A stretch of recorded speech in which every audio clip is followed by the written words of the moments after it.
السلام علیکم، آپ دیکھ رہے ہیں زندگی نیوز چینل۔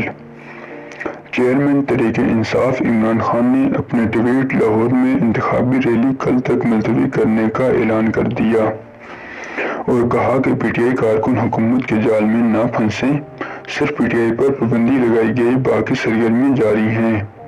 عمران خان نے کہا کہ نگران وزیر اعلیٰ پنجاب اور پولیس 8 مارچ کی طرح تصادم چاہتی ہیں۔ اس طرح کے ہتھ کنڈے الیکشن روکنے کی سازش ہے۔ الیکشن شیڈول کا اعلان ہو چکا ہے، کس طرح دفعہ 144 لگائی جا سکتی ہے۔ شاہ محمود قریشی نے میڈیا سے گفتگو کرتے ہوئے کہا کہ یہ لوگ خون خرابہ چاہتے ہیں اور ہم ان کے چال میں نہیں پھنسنے والے۔ ریلی ملتوی کرنے کا اعلان سینئر رہنما شاہ محمود قریشی نے لاہور میڈیا کانفرنس کرتے ہوئے کیا۔ شاہ محمود قریشی نے کہا 8 مارچ کو جو کچھ ہوا وہ سب نے دیکھا۔